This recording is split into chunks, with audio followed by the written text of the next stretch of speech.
Why Mark Cuban keeps losing crypto. Mark Cuban, the billionaire shark, got bitten by a phishing scam and lost almost $900,000 in tokens. This is not the first time he's been duped by digital sharks. Is he playing poker, or are those detours on his way to increasing his fortune? Join us as we unpack the details about the reason Mark Cuban always seems to be losing crypto. 1998. Cuban sells broadcast.com to Yahoo for $5.7 billion. Mark Cuban is a successful investor with a history of crazy ideas and decisions. Back in 1995, he and his friend Todd Wagner created AudioNet, which later became broadcast.com. This was one of the first streaming platforms in existence, allowing users to listen to live radio broadcasts online. The idea for the company came about when Cuban and Wagner wanted to listen to their alma mater, Indiana University's college basketball team's games online. At the time, the internet was still a new concept for most people, and streaming audio was met with skepticism. Cuban believed in the potential of streaming and saw a market for it. He envisioned a future where streaming would take over television, driven by the price-performance curve for personal computers and broadband. Despite facing many critics and people who thought he was crazy, Cuban was confident. Fast forward to 1998, broadcast.com went public, and in the same year, it was sold to Yahoo for $5.7 billion. Borrowing a leaf from history. Mark Cuban believes crypto today is in the same state streaming was in 1995. While crypto has been around for about 12 years, the real applications, like smart contracts, only started around 2017. So we're just 5 years in. The early wins in crypto, like DeFi and money transfers, are similar to the initial successes with streaming. However, there is still a gap for mainstream applications. We need applications that everyday people can use smoothly. For now, the use of crypto is mainly about DeFi, NFTs, and transfers. Mark Cuban's investment strategy is to identify applications that will become mainstream, leveraging the power of smart contracts and decentralized systems. There's a lot of potential. For instance, NFTs are moving away from collectibles to utilities. For instance, there has been progress in regenerative finance, such as trading carbon offsets using crypto and NFTs. This use case directly deals with environmental sustainability and the problem of carbon emissions. These applications will become more mainstream, but we're not there yet. The internet had a similar trajectory. It wasn't until mobile phones and the App Store that we saw its full potential, and even then, the initial apps were basic. Mark Cuban's crypto portfolio reveals his adventurous investing style. Mark Cuban lost around $900,000 in tokens due to a phishing scam involving a counterfeit MetaMask wallet. This incident resulted in the loss of various assets from his wallet, including stablecoins, Ethereum, rare tokens, and ENS domains. Despite these setbacks and being of an age where many, like Warren Buffett, are skeptical of crypto, Cuban remains undaunted and bold. For now, in the crypto space, Cuban says his moves are more about learning, but he should also know the potential pitfalls and seek professional guidance.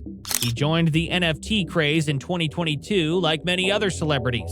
He even owns a CryptoPunk number 869, which was worth $95,000 at some point. He also revealed that year that most of his investments outside of Shark Tank are related to crypto. He was a vocal fan of NBA Top Shot, the league's popular NFT marketplace, and launched his own NFT platform, Lazy.com, where he showcases his own collection. Bumpy road to innovation. Now, this is not the first time that Cuban has lost money in crypto. In fact, he has been quite open and honest about his failures and mistakes in the space. For example, in 2021, Cuban blamed himself for being lazy and not doing enough research when he lost money in Iron Finance, a stablecoin project that turned out to be a rug pull essentially. Cuban had invested in Titan, a token that was supposed to maintain a peg to the US dollar, but instead crashed to zero in a matter of hours. Cuban said he got out with a small profit, but he could have lost a lot more if he had not sold in time. Cuban has not given up on crypto and NFT. On the contrary, He has shown a remarkable attitude of learning and curiosity, and a willingness to experiment and explore new opportunities. His statement 99% of what he is doing is learning, and his attitude to own his mistakes rather than playing the victim card is the hallmark of successful investors. He seems to enjoy the challenge and the fun of the crypto and NFT space. He has also said that he believes that crypto and NFT are the future of finance, entertainment, and art, and that he wants to help shape innovation and the revolution. Cuban has also been very supportive and generous to the crypto and NFT community, sharing his insights and opinions and promoting and investing in various projects and platforms. In spite of his setbacks, he still continues to promote and support various projects he believes in. He has even given away free tokens and NFTs to his fans and followers. He has also been very vocal and influential in advocating for crypto and NFT in the mainstream media and the public sphere, challenging the critics and the skeptics, and educating the masses and the regulators. Mark Cuban should reconsider his crypto risk exposure. Mark Cuban is known for his bold, hands-on approach to new technologies. As an investor, he dives right in to grasp the intricacies through first-hand experience. This adventurous strategy has often led him to deep insights. However, Cuban may need to rethink his high-risk approach. Crypto investing still contains many pitfalls for the mainstream. Installing wallets like MetaMask and avoiding malware requires technical skill the average person lacks. Even for experts like Cuban, unnecessary risks remain.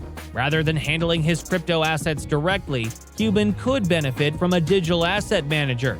Their expertise could prove invaluable by shouldering security concerns, guiding strategy, and allowing him to focus on big-picture oversight. This more balanced approach could help him maximize gains while minimizing rookie errors. The stakes are now higher for Mark Cuban in the crypto sphere. As assets under management grow, even a small mistake could have outsized consequences. While he still maintains an appetite for risk, reining in exposure with professional guidance could prevent catastrophic losses. The intricacies of digital assets reward boldness, tempered with wisdom. Not only can seasoned professionals potentially help achieve better returns on investments, but their fees often pale in comparison to the potential gains they can bring about. The last time around, the loss was around $900,000 when he could have hired a professional for a fraction of the cost and actually made a profit. Hot wallet or cold wallet? From another angle, it's noteworthy that Mark Cuban chose to store his assets in a hot wallet. Given the current landscape of the crypto world, it's puzzling why anyone would opt to keep such a significant sum in a hot wallet. The incidents involving Terra's Luna and the FTX platform should have served as cautionary tales for the crypto community. These events highlighted the vulnerabilities and potential risks associated with digital assets. It's a widely accepted notion that even cryptocurrencies held on reputable exchanges aren't entirely immune to threats. Best practices in crypto emphasize the importance of diversifying one's holdings across multiple platforms. But Cuban is known to often hold contrarian views. Otherwise, keeping all your digital assets on a single exchange is like putting all your eggs in one basket. This approach introduces key man risk, where the entire value of an asset or operation hinges on a single point of potential failure. Mark Cuban's enthusiasm for diving into cryptocurrency is understandable given his success as an investor and entrepreneur. However, even seasoned business veterans can overlook prudent precautions in unfamiliar territory. In the world of crypto, it's easy to get caught up in the excitement of innovative projects and trendy algorithms. Cuban himself recently invested in an algorithmic stablecoin, perhaps tempted by the speculative hype surrounding it. This FOMO approach can burn even savvy investors, as many crypto projects fail to deliver on their promises. No one is immune to mistakes when navigating a new space like crypto. Cuban's stature does not protect him from the schoolboy errors that befall many newcomers. From falling for scams to storing assets improperly, costly missteps are common. Failing to follow best security practices could leave Cuban's holdings vulnerable to theft or loss.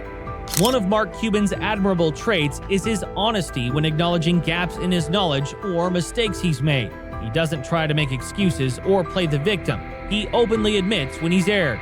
Cuban follows a thoughtful vision when investing, focusing on innovative, problem-solving companies even if the path has hurdles. Consider streaming, which Cuban pioneered in the 90s. The journey from scrappy startup to Netflix domination was full of challenges over nearly 20 years. Crypto and NFTs face a similar evolution. While Cuban's passion is commendable, these are complex, high-risk technologies still in their infancy. Conclusion: seeking expert guidance in spaces outside his expertise could help Cuban avoid stumbles. Just as streaming required technological progress over decades before going mainstream, crypto needs time to mature. Thanks for joining us on this journey into Mark Cuban's crypto moves. Hopefully, he has learned a thing or two. Patience and prudence now could save him money and embarrassment down the road.